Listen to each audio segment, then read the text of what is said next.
صلی علی امامنا صلی علی محمد۔ حضرت اقدس مسیح موعود علیہ الصلاۃ والسلام کی مبارک زندگی میں سن 1882 عیسوی وہ زمانہ تھا جس میں آپ علیہ الصلاۃ والسلام نے اپنے معتقدین کی روحانی تربیت کے لیے باذن الہی ایک مسجد کی بنیاد رکھی جس کا نام مسجد مبارک ہے۔ الہام الہی میں اس مسجد کا نام بیت الذکر ہے۔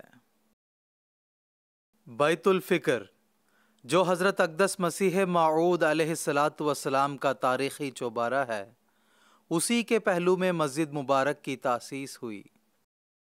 دراصل مسجد کی بنیاد کے لیے یہ کوئی موزوں جگہ نہ تھی، کیونکہ بیت الفکر کے عقب میں گلی تھی اور ساتھ آپ کے چچا مرزا غلام محی الدین صاحب کا رقبہ تھا، جس میں ان کے خراز کی قدیم عمارت کے کھنڈرات بکھرے ہوئے تھے، اور ان کے بقیہ آثار میں شمالی جانب ایک بوسیدہ دیوار کھڑی تھی۔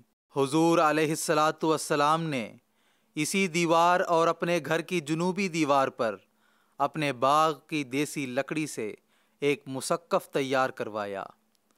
اینٹوں کی فراہمی کے لیے بعض پرانی بنیادوں کی کھدائی کی گئی اور مسجد کی تعمیر آپ علیہ الصلاۃ والسلام کے خاندانی معمار پیران دتا نے شروع کر دی۔ مسجد مبارک کی اندرونی عمارت کے 3 حصے تھے۔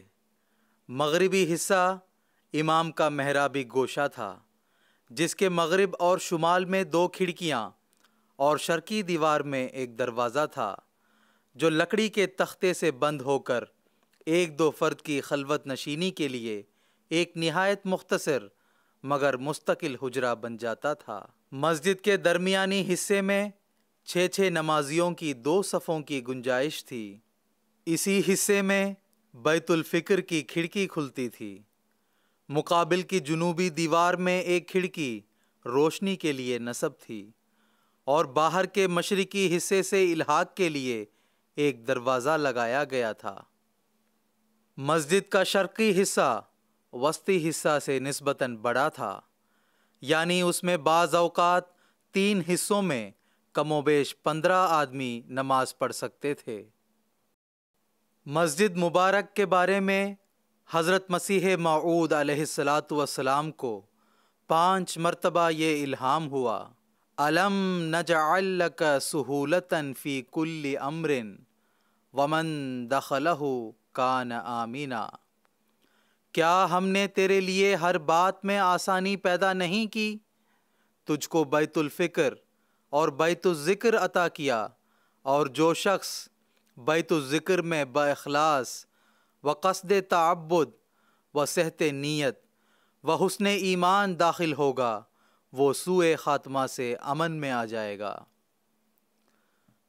اور اسی طرح اس مسجد کے بارے میں الہام ہوا: مبارکن و مبارکن و کل امر مبارکن یجعل فیہ، یعنی یہ مسجد برکت دہندہ اور برکت یافتہ ہے اور ہر ایک امر مبارک اسی میں کیا جائے گا۔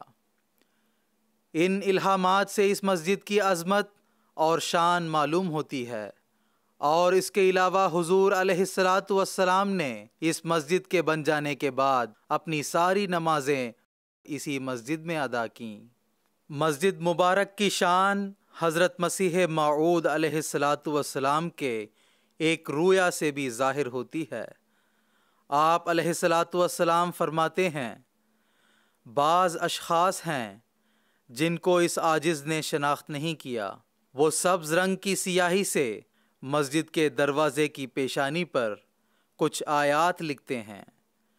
ایسا سمجھا گیا کہ فرشتے ہیں، اور سبز رنگ ان کے پاس ہے، جس سے بعض آیات تحریر کرتے ہیں، اور خط ریحانی میں جو پیچاں اور مسلسل ہوتا ہے لکھتے جاتے ہیں۔ تب اس عاجز نے ان کو پڑھنا شروع کیا، جن میں سے ایک آیت یاد رہی لا راد لفضلہ۔ مسجد مبارک قادیان کی بالائی منزل بھی نہایت سادہ اور مختصر تھی۔ گوشہ امام والا حصہ چھوڑ کر باقی چھت کے چاروں کونوں پر 4 چھوٹے چھوٹے مینار تھے۔ مسجد مبارک قادیان کی چھت کے غربی حصے میں شاہ نشین بنایا گیا۔ حضور علیہ الصلاۃ والسلام اکثر بعد نماز مغرب اس مقام پر رونق افروز ہوا کرتے تھے۔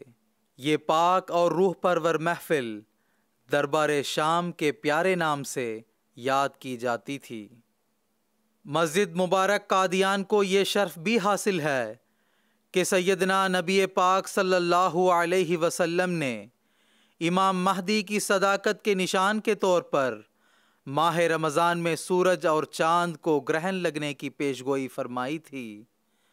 اس عظیم الشان نشان کو بھی حضرت اقدس مسیح موعود علیہ الصلاۃ والسلام نے اسی مسجد کی چھت پر سے مشاہدہ کیا اور دعا فرمائی۔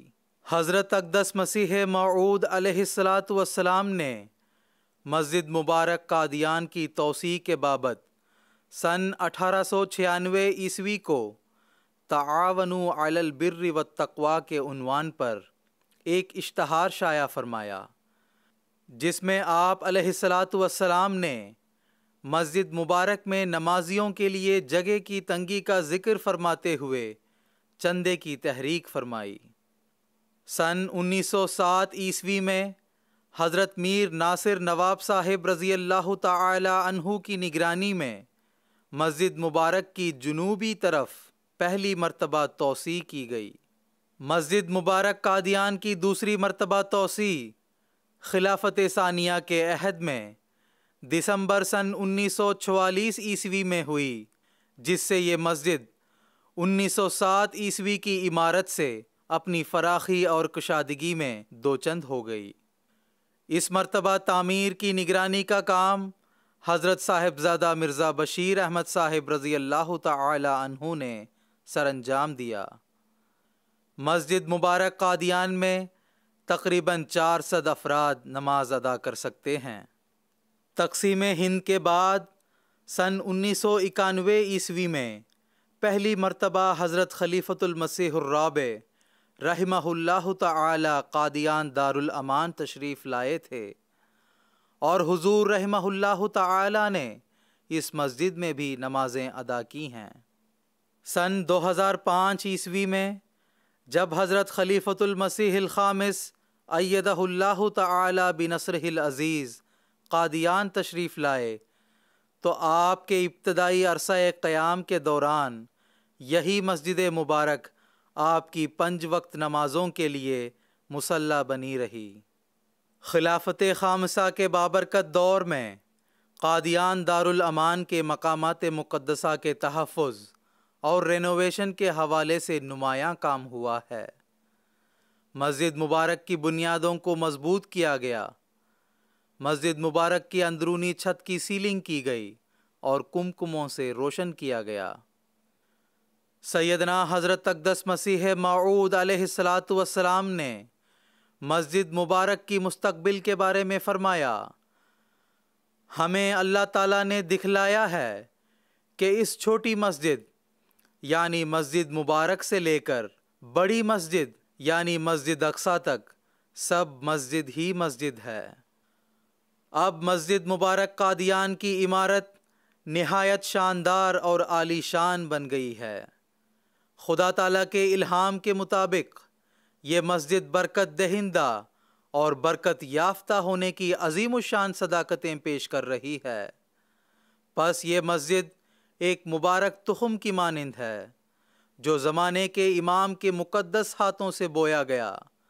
آج اللہ تعالیٰ کے فضل سے سلسلہ عالیہ احمدیہ کی ترقی کے ساتھ ساتھ جماعت احمدیہ کی طرف سے دنیا کے مختلف ممالک میں ہزاروں مساجد تعمیر ہو رہی ہیں اور نعرہ توحید بلند کر رہی ہیں۔ ایک قطرہ اس کے فضل نے دریا بنا دیا، میں خاک تھا اسی نے سریا